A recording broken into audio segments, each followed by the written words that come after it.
guys, and welcome back to another episode of Federico Talks Watches. Today is the day of the monthly Q&A, where you guys went to my Instagram account, I posted pictures to ask me questions, and I picked some interesting ones, and I'm going to answer them today. Of course, before we get started, customary wristwatch check. Today is a speedy day, even though it isn't Tuesday. Speedy Saturday? I don't know. I love this thing, and actually, it's kind of dark in this room. I can see the lume kind of glowing. Man, whoever doesn't like speedies, I can totally respect that, but how can you not, man? Look at that. And, of course, I wanted to point out a few new watches I got on DelReyWatch.com. This week was really a special haul. We got a Jaeger-LeCoultre Master Control unworn, in perfect condition. That's probably one of the best priced ones on the market. We have a titanium Panerai 194 with the tritium dial, which is quite rare, and one of the coolest watches released at last Baselworld, the Zenith Defy El Primero 21 Skeleton. A watch that's actually still pretty hard to get, and we just got one pre-owned at DelReyWatch.com, so if you really want one, it's a great way to pick one up and not pay full retail price. All that and a bunch of more really cool watches over at DelReyWatch.com, link in the description below. Go check them out, guys. Really, it's a really cool haul this week for sure. Anyway, let's get right into it.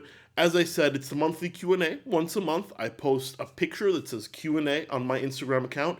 That's at Federico Talks Watches.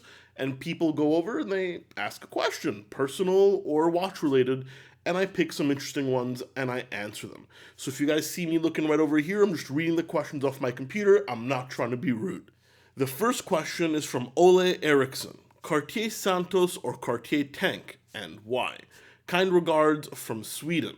Oh, thanks, Ole. Well, that's a really hard pick because they are the Cartier's two most iconic watches, the Tank probably being the most iconic. Personally, I'd go with the Santos because it's a little bit more versatile. It's a little easier to wear casually. But the Tank, if you wear a suit every day or if you're a more formal person, should definitely win that contest.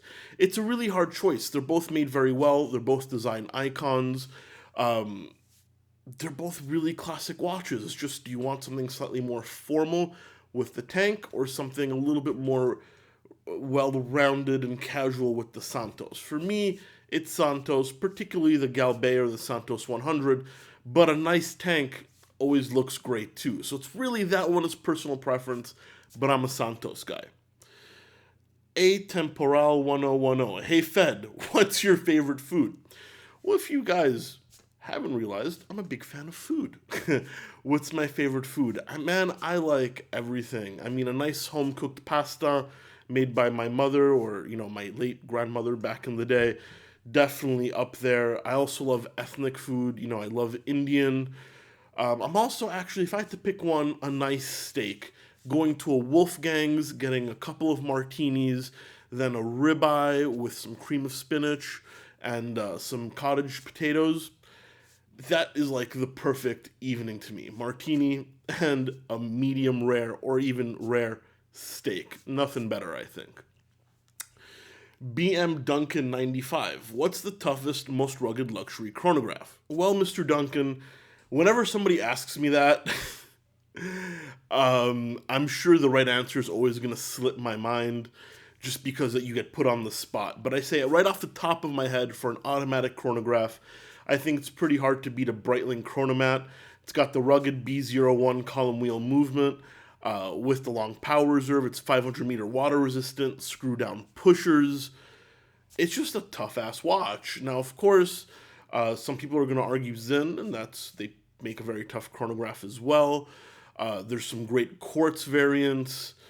Rolex Daytona's pretty tough as well. But, right off the top of my head, I don't know if it's the right answer, but off the top of my head, definitely the Breitling Chronomat with the B01. EENY65. Ciao, Federico. Would you ever let a woman buy you a watch? And if you didn't like it, would you continue to wear it? I'm asking for a friend. Well, buddy, would I ever let a woman buy me a watch? Yeah, why not, man? I love watches. Buy 'em, they can buy me as many as they want. Would I continue to wear it if I didn't like it? Well, that all depends on how much I like the woman in question. If it's my girlfriend or my wife or future wife and I didn't want to hurt my feelings, then yeah, I'd probably wear it for special occasions or when we go out together or for our anniversary. Um, but if it's, if I didn't particularly like that woman all too much, I probably wouldn't. But I was raised by women. I believe in being polite. And yeah, I think I probably would, especially if it was a woman of some significance in my life. So, maybe you're going to call me soft for that, but hey, it's the truth. Pelican Zero. We know how you feel about Grand Seiko spring drive movement, but what do you think of their purely mechanical movements like the high beat? What do I think? I think they're made to a fantastic level. I think the finish is second to none in their price range. I think high beat is very cool, even though some of the drawbacks are they need service a little bit more regularly, and there's not a lot of independent watchmakers that know how to service Grand Seiko, so that's a little tough. But I think they're fantastic value. They're very, very well made. They're extremely accurate. And yeah, what's there to say? I mean, I may not be a huge fan of Grand Seiko, but I explained multiple times that's for personal and marketing reasons. But their product really is top notch, and their high beat movements are awesome.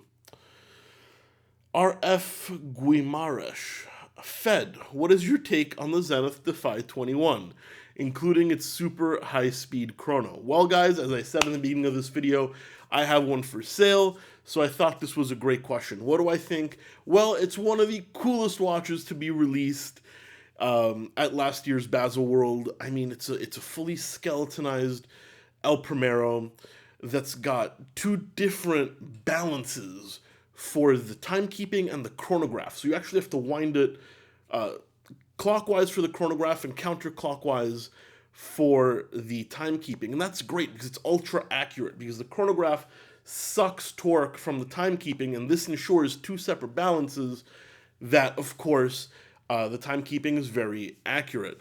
Of course, the chronograph is 100th of a second accurate as well, which is very, very interesting, and the hand moves around at lightning speed around the watch, which is super cool.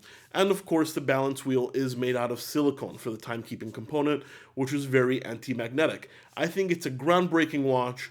I think for a retail price of under $10,000, it's true hot horology at a fantastic price. Not to mention, I love the design as well. What do I think? I think it's an absolute home run. Mr. Uribe 36. Where is Eric the Watch Sherpa? Guys, I don't know if you remember, but a good friend of mine, Eric Glass, also known as the Watch Sherpa, we've done videos together back at Watch You Want. We did a couple of videos on this channel as well. Where is he? He's really busy with his new job. Thanks for asking. He's doing really well. We still hang out a few times a month. We go grab dinner, go grab drinks. Eric is a funny dude, and he was like one of my first friends and one of my best friends when I came to Miami. So I love that guy. He's doing really well. We'll get him back on a video soon. Chris Astro. Is the Tudor Black Bay GMT price inflated on Chrono 24 on eBay? Yes, it is.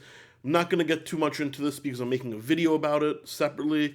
But when they came out, people were charging well above sticker.